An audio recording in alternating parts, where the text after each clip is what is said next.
y est, on est en live.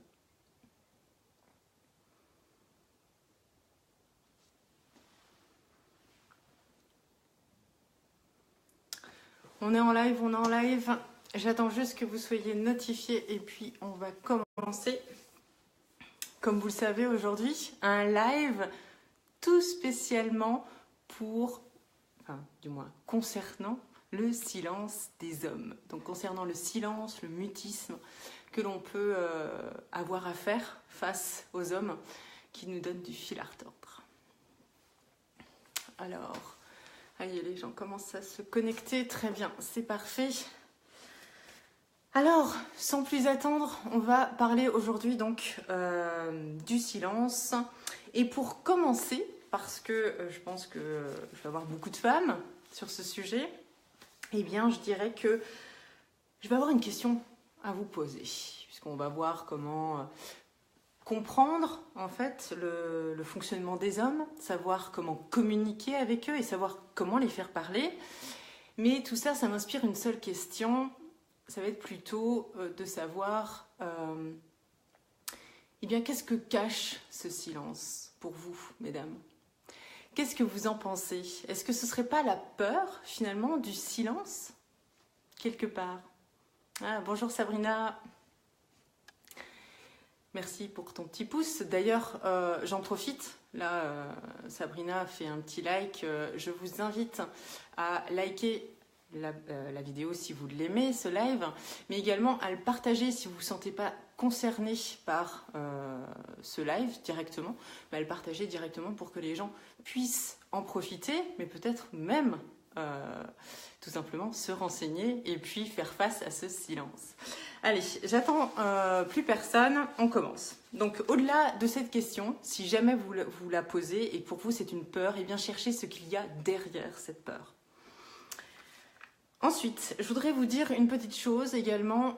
Les hommes ne sont pas tous nés dans le mutisme, forcément, puisqu'ils sont nés comme nous. Et quand ils sortent du ventre de la mère, eh bien, la première chose qu'ils font, c'est pleurer, c'est crier.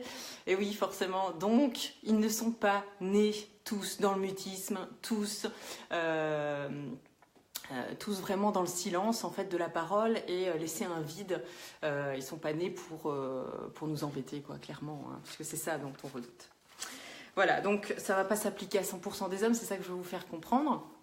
Ça va s'appliquer à une partie, effectivement, puisqu'il y en a qui vont avoir un côté féminin un peu plus développé que d'autres, donc vont avoir la parole un peu plus facile et d'autres non.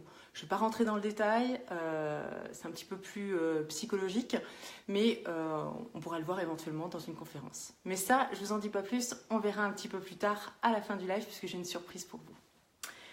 Donc, pour bien commencer, on va parler du fonctionnement et donc de l'homme tout court. L'homme est simple, il est loin d'être compliqué, alors c'est pas la peine de se compliquer la vie. D'accord. Première chose, je vous l'ai déjà dit même juste avant, il a une part de féminité qui est plus ou moins importante et c'est ça qui va faire toute la différence entre le compliqué et le simple. Mais en règle générale, la majorité des hommes sont comme ça, ils vont droit au but, aucune référence au foot. Et je dirais également qu'on leur a toujours dit, et on les a toujours vus comme des hommes qui ne doivent pas pleurer, ne doivent pas montrer leurs sentiments, doivent refouler en fait tout simplement les émotions qui leur sont transmises par le cerveau limbique. D'accord ? Celui que nous, femmes, nous utilisons à 100%. Et donc, forcément, ça me mène à quoi ?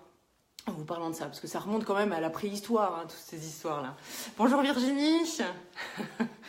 Donc, ça mène à deux exemples de la vraie vie. Alors, ceux qui me suivent en conférence savent que la DLVV, c'est tout simplement des exemples de la vraie vie, puisqu'on parle de plein de choses, mais souvent pas de ce qui se passe vraiment chez nous. Hein, derrière notre télé, derrière notre écran, il y a des choses vraies. Et des choses vraies qui se passent, c'est, et là j'ai envie de le vivre avec vous, eh bien c'est tout simplement quand votre mari, votre conjoint, votre copain rentre à la maison, rentre du travail le soir et que vous êtes là. Quand lui il rentre, il fait quoi? Il vous écoute. Parce que vous quand vous revenez du travail, vous êtes dans le blabla. Ah, au fait, je t'ai pas raconté, Martine, tu sais, ce matin, à la machine à café, ce qu'elle m'a raconté, mais n'importe quoi. Et Roger, tu sais ce qu'il avait mis? Des chaussettes blanches avec son costume noir, juste la classe. Bref, je me suis tapé tous les dossiers. Et à midi, j'étais obligée de manger une pomme. Bref, on lui raconte tout dans les moindres détails. Sauf qu'au final, il n'y a rien de forcément très intéressant. À savoir que, pour le coup, on lui a peut-être même envoyé des mails dans la journée, on l'a peut-être appelé, on lui a peut-être même envoyé des SMS. Donc, ce qui veut dire qu'il a 50 fois la même info, le gars. Et un homme, comme je vous l'ai dit, quand lui, il rentre du boulot, il fait quoi? Il vous écoute, il se met en mode écoute. Sauf qu'à la base, quand un homme rentre du travail, ce qu'il souhaite, ce qu'il veut, et ce qui est en rapport avec la préhistoire, c'est pour ça un petit peu que je reprends cet exemple, c'est que tout simplement, il a envie de poser ses chaussures et s'allonger dans le canapé, jouer à la console, regarder la télé, regarder ses mails, mais certainement pas vous écouter. Sauf si c'est utile. On en reparlera un petit peu après.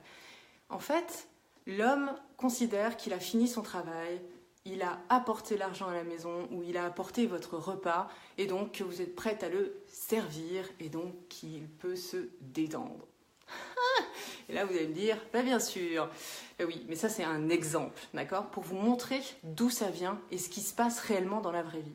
Comme le deuxième exemple que je vais vous donner, qui n'est autre que les disputes. Et là, vous allez aussi me comprendre. Je pense que ça va en faire rire autant. Quand on se dispute, on est d'accord que l'homme parle très très peu. Justement, là, il se met dans le mutisme, il se met dans le silence, c'est le vide total. Et nous, qu'est-ce qu'on fait? Eh bien, on surenchérit. Oui, mais tu as fait ci, oui, mais il y a ça, et blablabla, et blablabla. Et de toute façon, comme il n'y a aucune réaction, on s'énerve, on va un peu plus, même pas en rêve, et voilà, enfin, je veux dire, ça mène finalement à combler un vide. Donc, est-ce une peur, ce dont je vous parlais tout à l'heure? Interrogez-vous vraiment face à ça, parce que très clairement, c'est souvent là d'où vient le problème.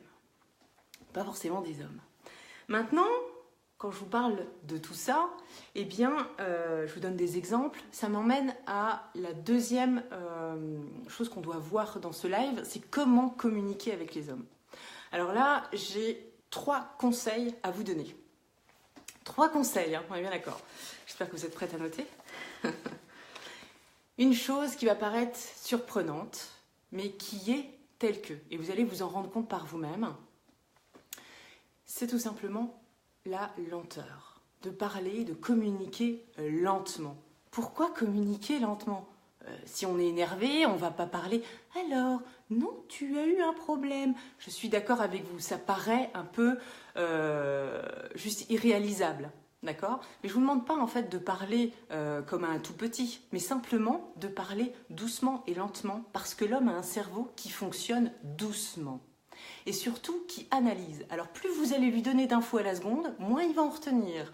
Et le but, il est à la base de résoudre les problématiques et surtout de le faire sortir de son mutisme. En faisant ça, on perd tout. Donc on communique lentement. Deuxième conseil, être dans sa direction. Je ne veux pas dire aller dans son sens et qu'il ait raison, d'accord? Le sens et la direction d'un homme, comme je vous l'ai dit, ils sont simples les hommes, ils ne sont pas compliqués. Sa direction, c'est la solution. Problème égale solution, rien de plus. Alors, au lieu de chercher des explications, le pourquoi, du comment, du où, on va chercher une solution, ce qui mène à la communication. On est d'accord? Difficile, hein? Et puis, troisième et dernier conseil sur comment communiquer avec lui, eh bien c'est oublier le tu accusateur. Le tu qui tue, je dis. Et oui, parce qu'en fait, quand il y a un problème, c'est forcément l'autre. On est bien d'accord, c'est jamais de nous, bizarrement. Donc, c'est ça qui est important. Tu fais ci, tu fais ça, tu as commencé, tu as terminé, tu ne parles pas. Et c'est bien là le problème. Et c'est ce qui mène à arriver à le faire parler. Comment? Eh bien, premier conseil, quand vous n'utilisez pas le tu, il se sent déjà un petit peu mieux. Quand vous le rabaissez, quand il sent qu'il ne peut pas sortir en fait de son mutisme sans être jugé, et bien là, quand il sent qu'il est libre hein, finalement de parler, d'ouvrir la bouche et de sortir un son, là et uniquement à ce moment-là, il va pouvoir se libérer et vous parler. C'est aussi simple que ça. Si vous l'agressez, il voit en fait tout simplement qu'il ne veut pas pouvoir en placer une, qu'il n'y aura pas communication et donc il n'y aura pas résolution de problème et donc pas de solution, pas de communication. Le cerveau comprend à ce moment-là très vite puisque de toute façon il ne parle pas. Donc là il analyse relativement vite. C'est ce que je vais vous inviter à faire. Donc mettez-le en confiance et ça c'est mon deuxième conseil parce que sinon il ne sortira pas de ce silence, de ce vide. Maintenant, vous allez me dire, et si on a tout essayé et que ça ne fonctionne pas? Moi, j'ai tout essayé, le gars, il ne parle pas et il reste dans le silence. Eh bien, mon conseil premier et même unique, j'ai envie de vous dire, ne l'agressez surtout pas. C'est pas la peine de l'appeler 50 fois par jour, c'est pas la peine de l'agresser 50 fois par jour, de lui envoyer des pics, de lui envoyer des sous-entendus de toute façon qu'il ne comprendra pas, et puis tout simplement à le forcer. Parce que ça ne fera que lui faire prendre une décision qu'il n'y a pas de communication et donc qu'il vaut mieux arrêter ou même continuer ce qu'il fait parce qu'il ne peut pas avoir la paix pour réfléchir. Voilà, ce sera tout pour aujourd'hui, mais je vous ai promis quelque chose en fin de live. Et oui, comme vous le savez, je fais des conférences toutes les 3 semaines. Et donc, le thème de la prochaine conférence, roulement de tambour, eh bien, ce sera l'infidélité. Alors, je vous rappelle qu'il faut vous inscrire, prénom, adresse mail, c'est tout. Et les places sont tout autant limitées pour que je puisse répondre à tout le monde. Alors, je mettrai le lien très prochainement sous ce live et vous le verrez dans différents posts. Voilà, je vous retrouve la semaine prochaine. Et je vous remercie grandement d'être resté jusqu'au bout de ce live, d'avoir participé, de l'avoir même partagé pour qu'il puisse autant vous aider qu'aider les personnes de votre entourage. Alors, je vous dis à la semaine prochaine, on parlera de routine dans le couple et là je pense qu'il y a encore pas mal de choses à dire. Je vous souhaite une très belle fin d'après-midi et je vous dis à très bientôt. Ciao, ciao!